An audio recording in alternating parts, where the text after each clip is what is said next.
All right. Good afternoon, everyone. I am your special host, Mackenzie Peterson. I'm trying to make sure we are going live on Instagram because if I break this, she will yell at me. You guys don't know how abusive she is to her elders at work.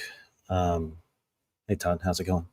It would have been better if you were Mackenzie, but I understand she's in Pennsylvania hanging with Mike Tyson. Yeah. I get it. Which is awesome. Very cool.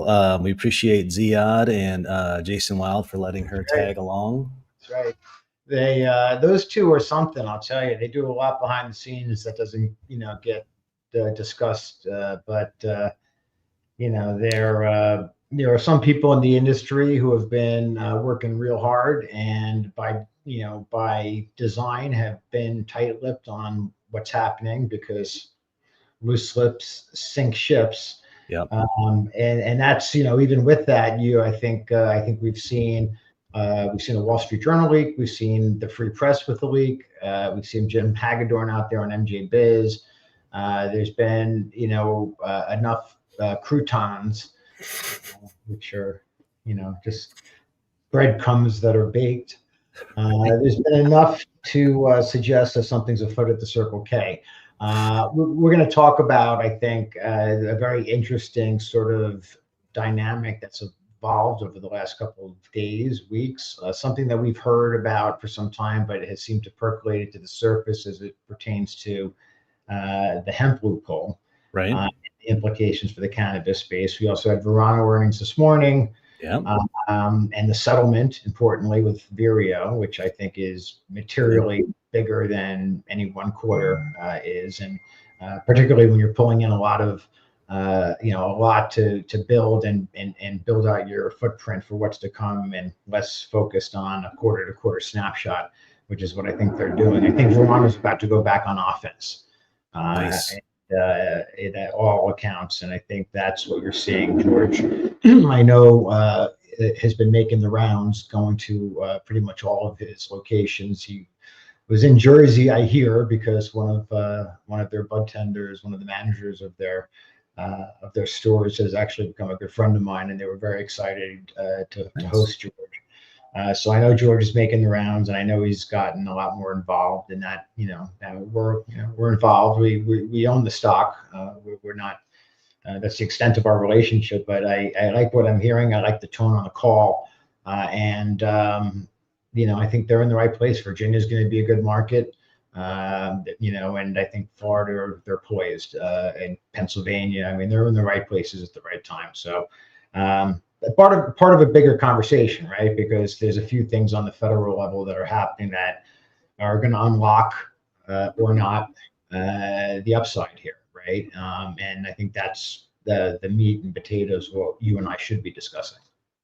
Well, and something like the litigation settlement, I mean, from what I saw is the results of the settlement or the actual cost, maybe lawyers' fees aside, it seems like that is significantly maybe lower than people might have been penciling in that they could potentially have at risk, depending on who won, who lost. They were sued for $1 billion Canadian, which I think is 861 million US, and they settled for 10.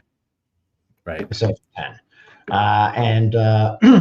Listen, not a surprise, right? If you looked at the credit revolver that they set up a couple of weeks ago, Chicago Atlantic, which is, sort of Vireo and drag. And I say that with respect because I see what they're doing. But they wouldn't be involved if there wasn't a light at the end of the tunnel that wasn't affixed to the front of the train, right? They're not, I think that was sort of the tell that there was a settlement coming. If you're paying attention, but I don't think people are really paying attention because, we'll see, right? It's still early, but the volumes aren't there for obvious reasons. This whole entire space has become a referendum on federal reform, and with the government shut, patience is thinning. The deja vu is kicking in. The recency bias is real, and the PTSD is acute. For the last 4 year ends, we've got, it's like standing here and having somebody with steel tip boots take a running, into you and just kicking you as hard as they can right in the crotch. And then coming back next year and like, come on, do it again. And then, so this is year 5. right? And so, Yeah. but it's a little different, but it's the same feeling. And I think that's what, has a lot of people sort of saying, what the hell, why am I here? What am I doing? Especially when you look around. I think, what was the number? NVIDIA had 5 trillion market cap Yeah. today. It was that they could buy the entire listed U.S. cannabis space 600 times over. Right. I mean, it's, but here we are, right? Look forward, not back. Yeah. Yeah, I think as we go into this earnings cycle, I think the grain of salt that I'm trying to maintain is this: like, news is best to the top. Think back 4 or 5 years ago, right, when Biden and Blue Sweep came in, and news is worst at the bottom. And you could think of the current fundamental landscape, the balance sheets with this debt and uncertain tax provisions, and all of these different reasons to say thank you, no thank you. Not to mention you've already cycled through growth investors, value investors, retail investors, and They've got all the cycles. everybody else in the process. But you can make the argument, you could make an argument through that lens of news is worst at the bottom that, with the intoxicating hemp market taking about 50% of your business, which I just say because Wanted to ask you about that. Yeah. about the same size, right? A lot faster, but they're going to be about the same size. Like, I think it's like 30 some odd, billion a year. So if half of your business is going away, is being, sort of usurped or otherwise bogarted, of course you're going to see the types of numbers and the types of dynamics that you're seeing here. I am leaving aside the tax provision. We'll get to that in a second. But my point being, we had picked up for some time, and you saw there were signs were there. You saw, I think it was the alcohol industry threw 30 million at Congress in the past month. You saw last week, some of the hemp guys get really loud on LinkedIn talking about how Mitch McConnell and Andy Harris are trying to close the hemp loophole. Right. We had heard this, right? We had heard that Mitch McConnell's dying wish was to not have his legacy be gas station weed. But, my wish is to be 185 and ripped, and, I'm suicidal with a dad bod. So, we all have our things. But it would appear, just from the lobbying efforts and from the actions, even last night you had Rand Paul hold an emergency press conference and, imploring people to call their Congress people. And I'm sitting there going, God, I've heard this story before. Like, I've seen this movie before. Like, I know where this ends, how this ends. Like, and it's not that I'm a prohibitionist. Like, I think hemp is great, but I think intoxicating hemp is cannabis. Sure. Right? I mean, calling a spade, the hemp is the most agile plant in the world. There's plenty of use cases for the farmers. This misnomer that it's going to kill the American farmer is totally false. There's been a lot of, that said, there's been a lot of businesses built on the back of intoxicating hemp that it's, circumvented or otherwise avoided the testing, the regulatory landscape, the taxation scheme, all of it. And, have built a business on, through that loophole. Now, not really up to us to talk about how we feel about this. It's sort of up to us to think about what the implications are of this, because it's clear after, for anybody who's spent any amount of time in this industry over time, like, they could give a rat's ass how we feel about it. They're going to do what they're going to do. If the story arc for the Trump administration is tough on crime, let's blow up the Venezuelan boats, let's take out the crime rings and cartels, you could almost, envision closing the hemp loophole that served as cover for many, not all, but many of these illicit operations. Right. It was an intuitive step before, you say, with that said, we're going to reschedule this, we're going to study it, we're going to get to know it, and by the way, states that are legal, et cetera, et cetera. That doesn't happen without a robust memo, a Bondi memo that articulates the how, what, why, when, and et cetera.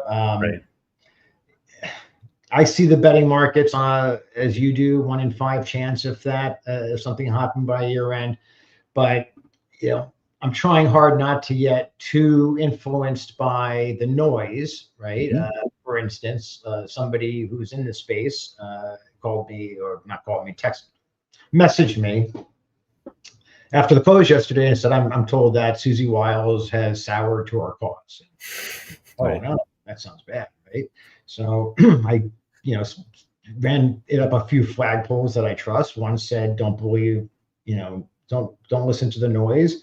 Right. And the other said, your head up, there's 2 months left in the year. Interesting. Right? Yep. And I was like, Yeah. okay, well, it doesn't really change anything, right? Because, I don't think you got to this point as an investor or in the space unless you're playing for a outcome, right? And I think maybe worst case is that this can get pushed to Q1. And that's me speculating, not something I've heard. Right. But I do think that they want a functioning government for this to transpire. I think there is some it makes sense. This was one person who posited to me that Trump wanted to wait for the loophole to close before announcing this, but haven't been able to Right. confirm it. And when I asked other people, they were like, there's 2 separate conversations, but it sort of fits, right? But we're all speculating, right? And then you have like the Jim Hagedorns of the world and others who have met with him and have been told and promised things evidently, and then you have the turn into next year in the midterms and the entire cannabis industry really hanging on whether or not POTUS is going to follow through on what he said on the campaign trail, even if it's in the, waning, months of the year, right? Because that goes through a 280 tax standpoint. So, this is the cannabis industry needs certain things from the president. I think the president would like the support of the cannabis industry into the midterms.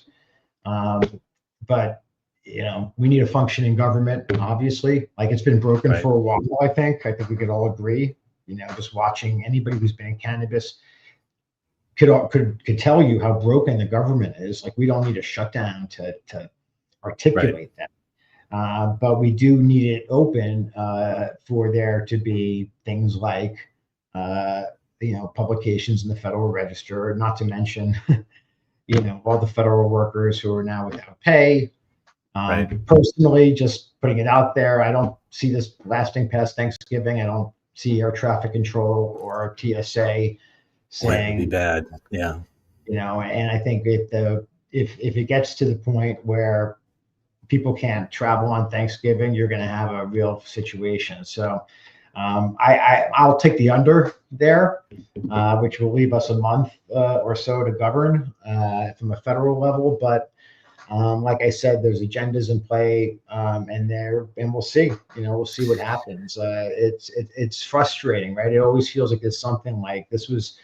I do think if there wasn't a shutdown, we would have seen this happen already. But it sucks that so as I understand, these SNAP benefits are going to be expiring, or the money won't be there, I guess, starting this weekend. And so you think about the economic level of people who need those types of benefits. They, the politicians, I'll group them all together, seemingly don't care, right? And to your point, now if travel gets affected, which that's probably a different, socioeconomic group of people, they're going to be angry. And it's just weird. You'd wish that the people who need it the most and the suffering that they will go through would be enough to get these politicians to just get the basics done. And I mean, I just reposted something to the effect the largest federal worker union, which endorsed Kamala Harris in the last election, just said on like an hour ago, 2 hours ago on CNN, to the Senate, he implored the Senate Democrats to reopen the government and get back to work. So I think in terms of, the blame game and all of the different politics that come into play, it's unfortunate. And I think to your point, the ones who suffer the most, the ones who are trying to get food stamps to feed their family, living paycheck to paycheck, it's not a good look for our country. I think it's more of a symptom than anything else. Hard not to notice, what's going on around us, whether it's the cost of living or the quality of life or some of the electoral the New York City mayoral race. I mean, there's a lot happening right now. How does that work for you, by the way? I know you're in Long Island, but is that New York City? Will that be your mayor or not? No, he wouldn't be my mayor. He would help my real estate prices, which helps us as we our nest. But I would rather take one for the team. And I'm It's not even a Cuomo fan, but I think Cuomo should be the mayor. I think it's a That's danger. what sucks too. These are the only two the biggest city, what should be the greatest city on the planet can find. Yeah, I mean, it's not Dearborn, Michigan, right? I mean, and I think it would be. Listen, I got two kids who want to go to law school in New York City next year, and I'm like, let's see what happens, right? Because, Right, but like I said, it would be good for Long Island real estate, so that would be my hedge. right, But we'll see. Getting back to the conversation at hand, we have to get the government open. I don't foresee a situation where it's closed indefinitely, and I guess right. therein lies the silver lining. Also, I think the longer that we stay shut down, the more time Big Hemp has to throw money at politicians, and and we'll see what happens. But McConnell is True. on the Appropriations Committee. Rand Paul is not, which I guess we'll see. I mean, it's such a strange bedfellows, this world. And again, Right. I'm not anti-hemp. I just think if it's intoxicating hemp, it should be regulated like cannabis because that's what it is. Right. Yeah, yeah, that makes sense. Hey, so jumping back to something like Verano and their earnings, right? They seem to hit the expectations for revenue, or at least match the revenue from the prior quarter on lower profit margins, right? So seemingly costing them more to achieve that revenue. And you were talking about hemp, and certainly some states, and intoxicating hemp specifically, some states have outlawed that, right? Have restricted it within the states. Are there? And I'm putting you on the spot probably with a question like this, so I apologize. But is there? But you'll do it anyway. Yeah, is there public companies that come to mind that would be in your portfolio or our portfolio that are more affected because they're in states where it's a bit more rampant and they're trying to compete with these companies that don't have to do a fraction of the things they need to do to sell their product? Well, I think another way to look at that, putting the federal, you know, loophole conversation aside, is you're seeing states now at varying levels and degrees implement their own laws, and I think much like cannabis proper, you're going to see states that have laws that regulate hemp, or at least in the current understanding of hemp, in a patchwork fashion. Yep. It'll be interesting if the loophole is in fact closes, and whether or not big alcohol or alcohol distributors, as the case may be, get the carve out in for beverages, which we sort of expect, but don't really, have learned at this point not to try to handicap what the government does. Right. But I think what the bottom line is if we move toward regulating the molecule rather than regulating the source, it's going to Right. benefit the A player or the A students, right?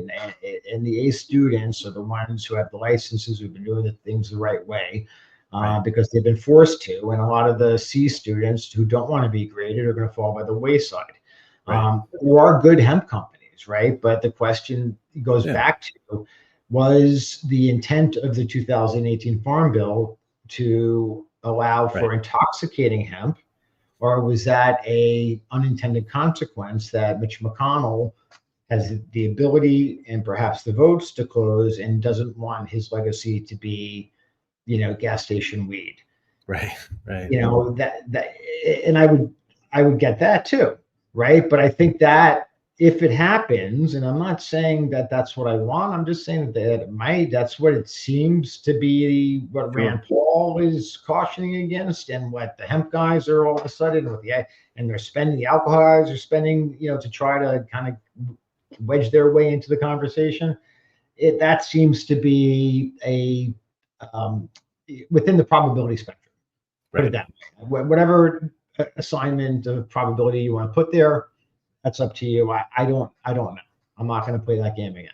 But Right. if it does happen, then it won't be immediate, but you will see a knock-on effect for the regulated market. You'll see firming prices. You'll see, I think less illicit shops. It's taken a lot of states time, and to see New York City look at what their every bodega was selling this, and they really cracked down on it, and no more, right? Well, that makes me think of the news about Total Wine and DoorDash and Juicy. What are your thoughts on that? And it's all part, yeah. And then let's throw Target and Circle K into the conversation, because Yeah, they yeah, just both announced. Well, Target was a trial. Circle K is a nationwide rollout, and that's for tempters, which yep, we've been involved with, and we're yeah, big fans of. But and that's the Allen Iverson brand. By the right. way, if you haven't seen Iverson on what is it? It's Amazon Prime. It's Okay. a three-part documentary. It's terrific. Well, I'll check it out. It's Nice. terrific, especially for old guys like us. Mackenzie wouldn't get it. She's like, that's a good story. Right. Um, but God, now I lost my train of thought. Oh, but so it's going to be interesting, right? Because I think that's where, if there's going to be a carve out, I think that's where it is. It's in beverages, and honestly, I think if I'm a legal operator, I'm fine with that. That's like trading. That's like having a 3-4 defense and trading your middle linebacker, right? Like Right. there's not many dispensaries that want to carry low dose beverages, nor do I think they would have the type of success that they currently do in the mind's eye.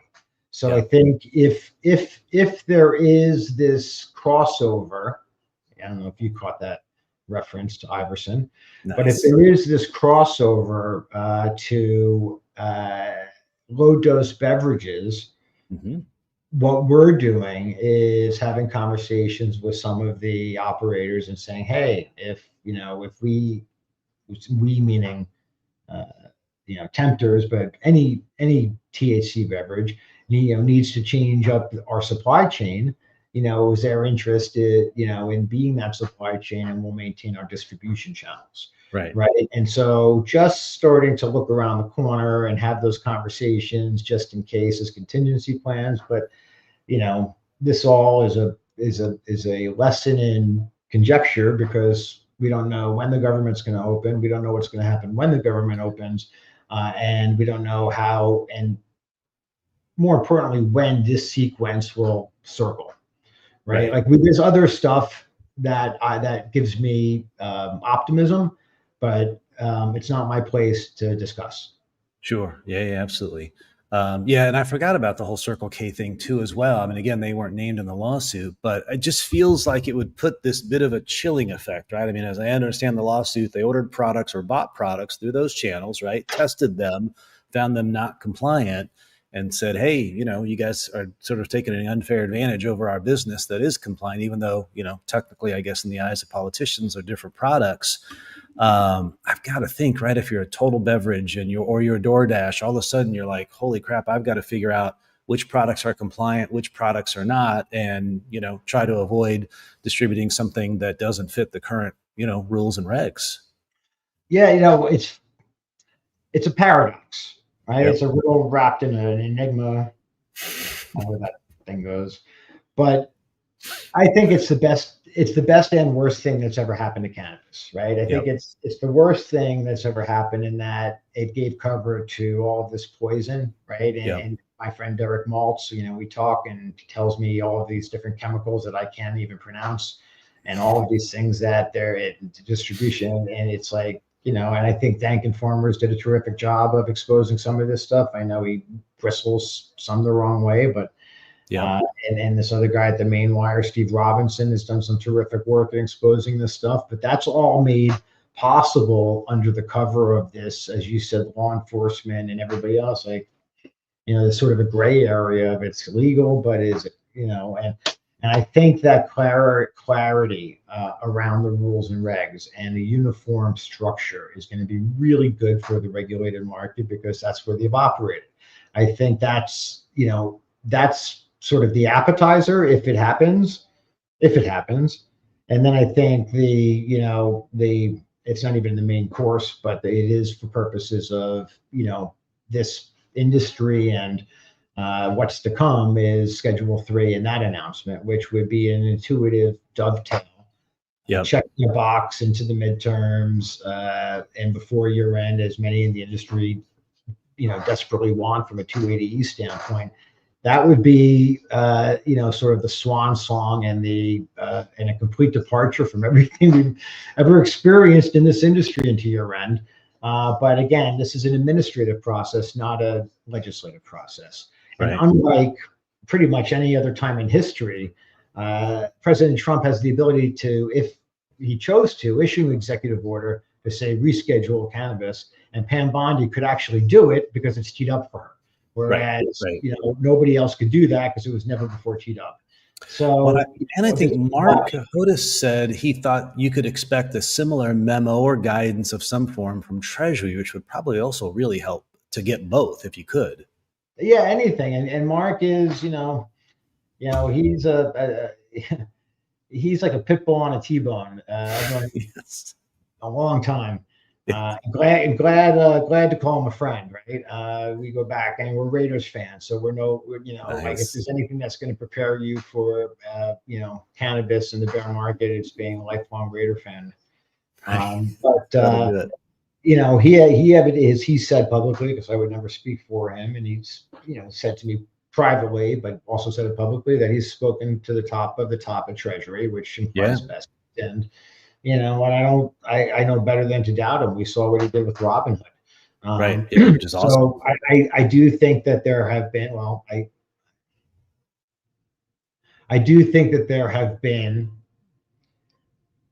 I know there has been a lot of work done behind the scenes by the Trump administration. They had,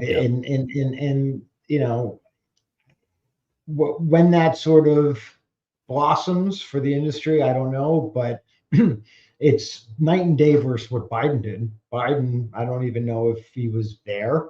And then when Kamala, took over, I understand she had more important things to do, but answering the phone to the cannabis industry or to people for criminal justice reform, I should say, weren't at the top of our list. Right. So, everyone bitched and moaned, and I got it after Florida failed and the GOP took over. But I do think that if it went the other way, we'd have a lot of other issues to deal with as an industry. It's a rough year, or it was a rough year through the beginning of the summer, or the midsummer, I should say. And subsequently, we're sort of, laying in wait, waiting for this binary outcome. I traded biotech when I started at Morgan Stanley in 1991. We had phase 3 results.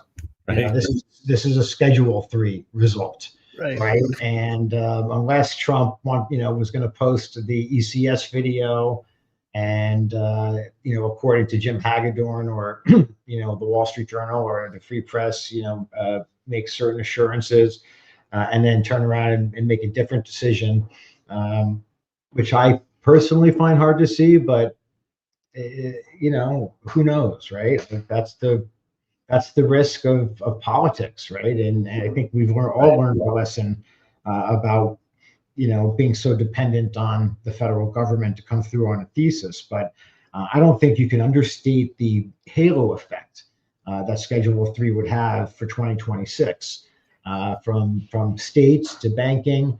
Huge. Across the board. I mean, you have more than half the states have their Controlled Substances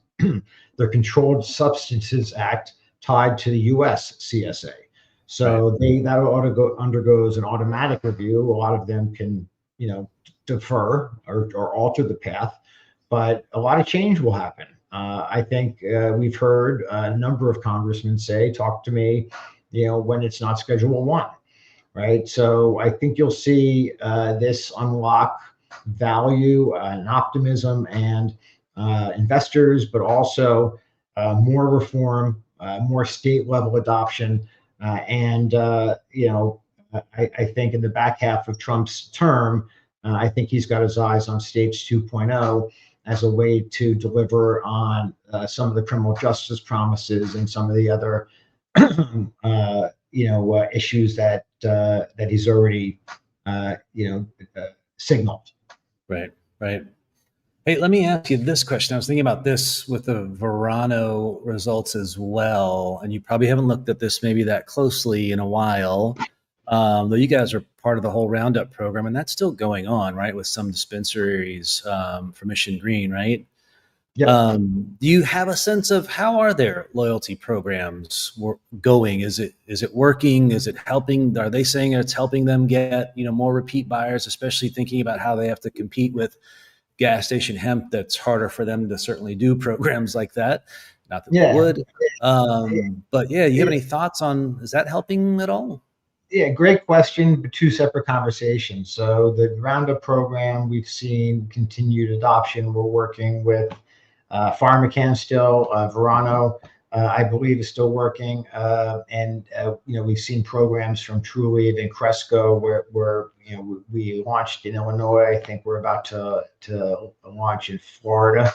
Yeah. Um, that's really meaningful for the effort. And as I've said repeatedly, Weldon is done more than any one person I know, and it's not like he's going to stand to benefit economically from the industry moving in this direction, but he's put all of his efforts into helping the industry move in this direction, Right. because he understands that we need a legal industry, for otherwise, there's one alternative, and that's the illicit market again, right? In terms of loyalty, we're seeing more and more of a focus in that regard. Like Ascend, for instance, I know has done a lot of work, and we've spoken with them a lot about their efforts, and I think, well, we'll see when they report the results of those efforts. But I do think that is part and parcel to the next evolution of this industry, is turning that customer into part of your community, that lifetime value. It's brand affinity in another, in another word. Right. A lot of these products are similar, but if you can surround yourself with the experience, and that's Right. a reflection of the people and the process and the products, I think you start to build brand affinity, much like, some people might like a certain type of toothpaste or a certain type of cereal. So some guys are leaning into that aspect of it more than others, and I think, I know. Some of the bigger players are, but I think that's going to be part of this next evolution. And these companies, I'll also say, after everything they've been through these last 5, 6+ years, I think are better suited than most for any economic maelstrom that might be looming on the horizon, right? Especially with Right. an even playing field. Like, these guys are light and tight. And the last piece of the puzzle, if we can solve for hemp, or intoxicating hemp. Hemp's not the Right. problem. Intoxicating hemp is, I think, cannabis. But if we can get the channels aligned, and regulate the molecule as opposed to the source, I think that's going to solve a big problem in terms of some of the pricing trends and some of the top line demand, right? I think Right. some of it at least will go back into the legal channel. I think a lot of it will over time as prices come down more, and you make up for it with volume. I think that's inevitable, Right. uh, as of course over time. I'd love to see more of it make its way sort of mainstream industrial, right? You should be able to go to a Home Depot and get, hemp lumber, hempcrete, things like that. My guess is we're not going to really see that for as long as it's, can be sold at much higher prices, in the form of Maybe, gas maybe not. station I weed. mean, But but that's where I sort of bristle at you're killing the American farmer, right? Like, right, we're building where the goal is to rebuild a new house as we downsize from textiles, yeah, this monstrosity with our kids and out of the nest. Um, but I'm like, hempcrete, right? It's because we were like, I don't want, yeah, it's inflammable. It really won't yeah, catch on yeah, fire. So it's like, that right there is, worth the price of doing business. So, yeah, easily, um, yeah, anyway, I think there is a tremendous industry ahead for hemp farmers and for the hemp universe. But I think if you're getting high on that product, then you're sort of fooling yourself, right? I think and when I said best and worst case, like the worst case was that bad actors. The best case is think of all the millions of people now who I can understand the benefits of THC Yep. and understand that it's not the devil's lettuce and it's not everything that we were propagandized to believe. And I think perversely, we're going to look back at this period of time and say that intoxicating hemp, really unlocked the industry. Yep. Because it was the sort of the puppy dog sale, for lack of a better word, that got ruined by or taken advantage of by not just bad actors, but terrorists, as Right. defined by the U.S. government. So we have to address that. If it's hiding in plain sight, through this loophole, like, got to address that. Yep. And give law enforcement at least a fighting chance to know who the good guys are, and consumers for that matter to know who the good guys are and where the good products are, versus a lot of the poison that's out there that could really really do damage if it goes unchecked. Yep. Yeah. No, that makes sense. I'm looking at the chat. I'll address a couple of questions I didn't put up on the screen because they relate to products, and I'm avoiding mentioning product names so I don't have to delete this video. But the questions are around flows and volumes. On the flows question, and I think that was from Gary, we saw a big chunk of flows when you look at that price sort of moving from 2 to almost 5-ish and now back down. I'd say close to a couple hundred million in flows, which has been fantastic. We've seen flows go into other products though as well, mostly into, and I can say other people's tickers, which is kind of crazy. But Toke, I think, got a healthy amount of inflows. I think from a mention from the Hedge Eye people. And I think I've just recently seen weed just get a little bit of money. And interestingly enough, MJ and CNBS seemingly have overall negative flows. But for us, it's slowed down. So Stevie asked a question about volume. And so I think a lot of the flows and what you've seen sort of in this run up is some of that quicker money coming back in post November when we saw some of that money run out. I don't know that these are the real buyers that have come back in, or there's certainly early adopters who maybe left and then maybe are coming back in. But I think until we see the uplisting, until we see the custody, which comes as a result of Schedule 3, more real buyers, advisors, more institutions. We're not going to see that until that changes. It's a I made the analogy. It's it's yarn for the digital kittens until it's not, right? Right, Because right. it doesn't. The volumes now, as I look up at it, it's like like. To borrow a line from a movie, I used to eat pieces of shit like you for breakfast, and I'd have to explain to Mackenzie that what movie that was from, but I'm sure you know. And I love Mackenzie. I just I have to check my pop culture references at the door. Yes, very much so. I've lost my train of thought now. But it's very manipulative. The volume going down, and I think the lack of interest. Volumes on the pullback of a materially lighter. Right. And at least as of now, it's like we went, as you said, from 2 to 6 to 4. Now we're sort of hovering above, and as long as we kind of hold that 50% retracement.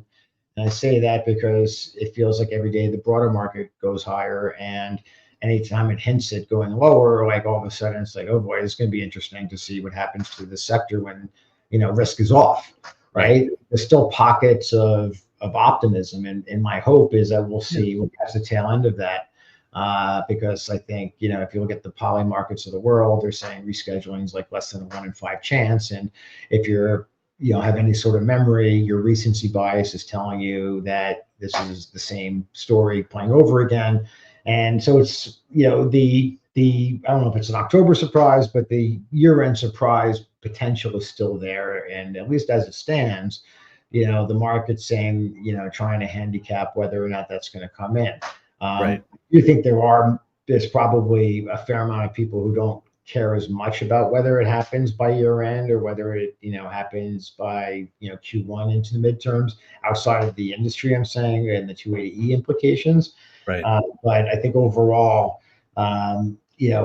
just looking at it, you'll say as it pertains to the breadcrumbs or the croutons referred to before, it's like if it does happen, there's been enough signs and signals that it was taking shape, right? Trump Right. doesn't put out that video about how the ECS is going to be the biggest healthcare breakthrough of our generation for seniors, right? And then say, you know what, never mind, right? Right. And I think that has implications and a halo effect, not just for the publicly traded equities, but for the biotechs, the cannabis biotechs, a lot of the Hmm. flavonoids and a lot of the other things that we got our hands in. I think RFK wants to study this. I think it's all part of the plant-based medicine solution. Yep. It's part of the optionality versus big pharma.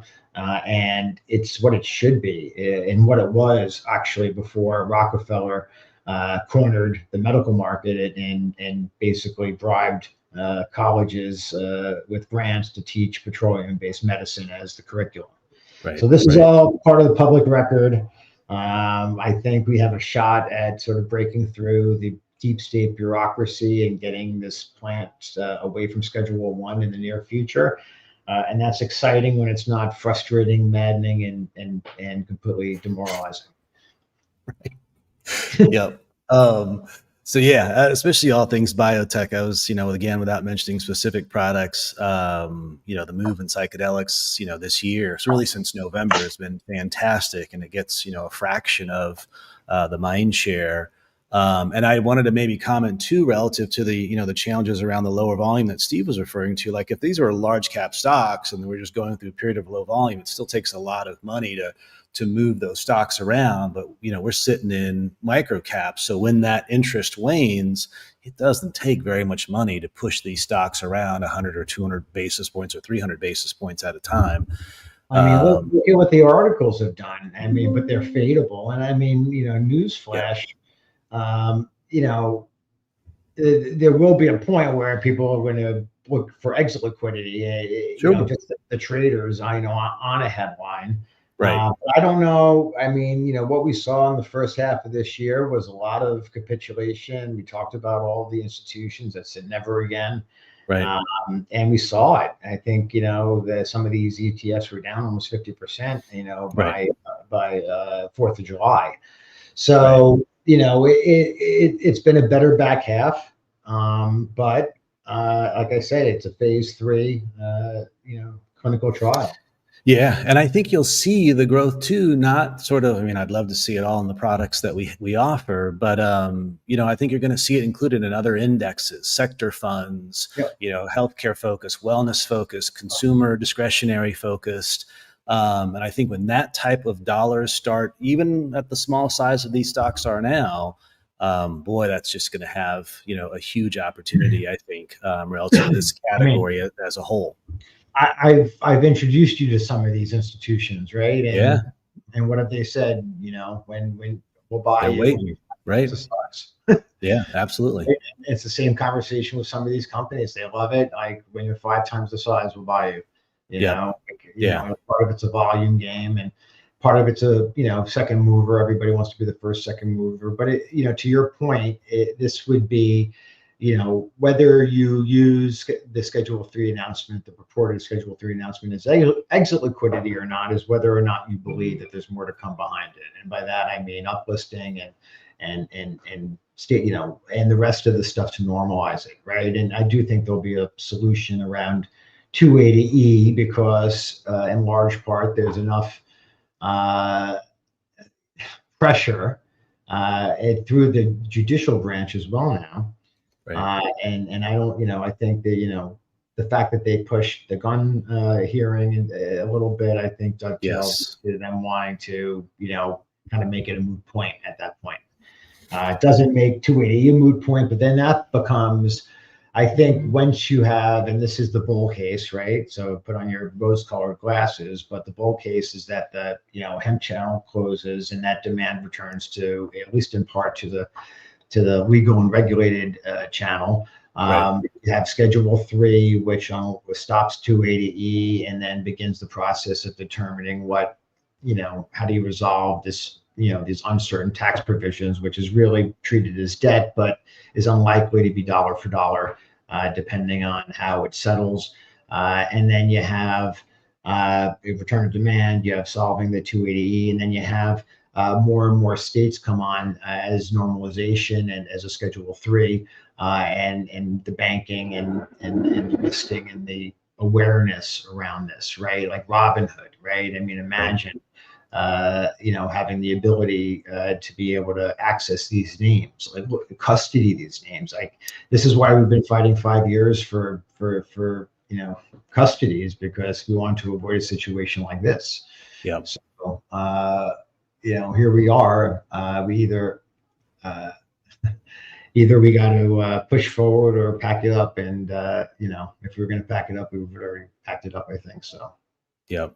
So on behalf of, I guess, McKinsey heading up to Pennsylvania, we'll maybe end this on Gary's question here. He asks, thoughts on Pennsylvania versus any other state, which converts direct first? Do you think the federal changes might maybe driving states holding off to see, what happens at that level?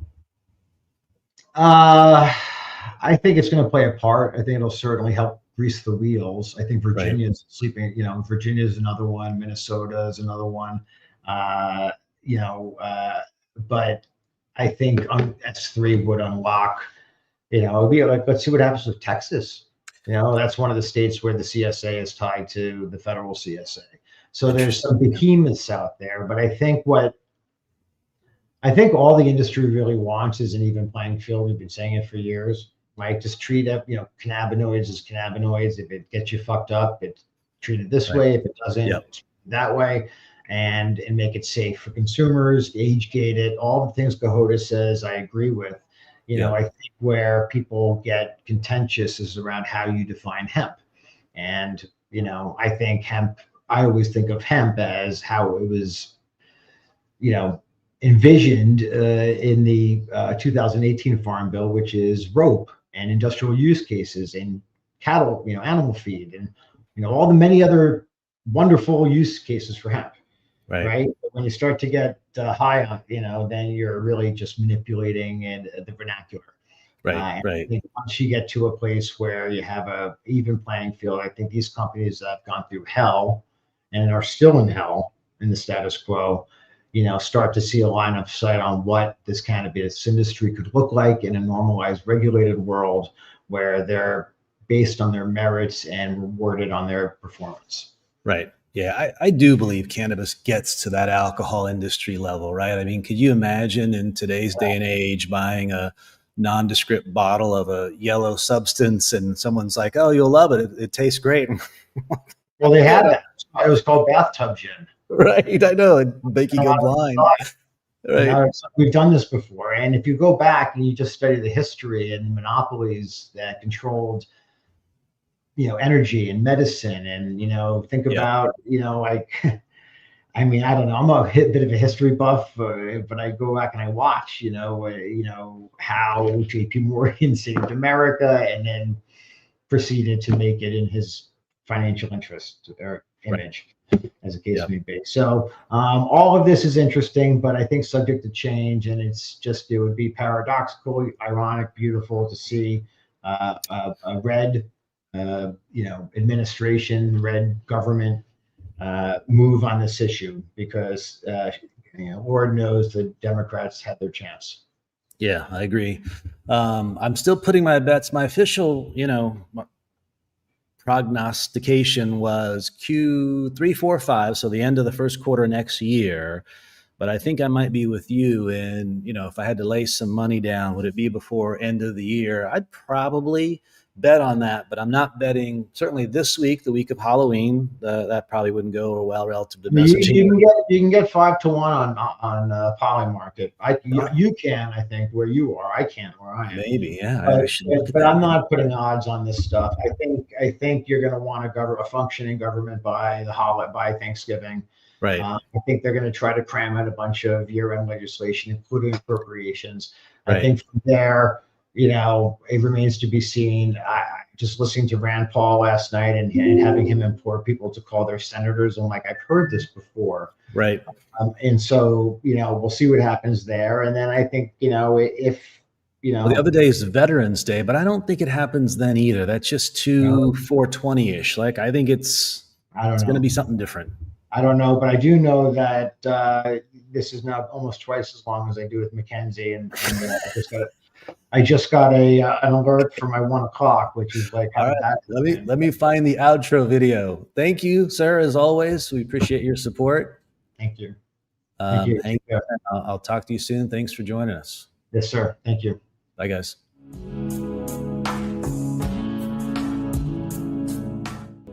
Before investing, carefully consider the investment objectives, risks, charges, and expenses found in the prospectus, available at AdvisorShares.com.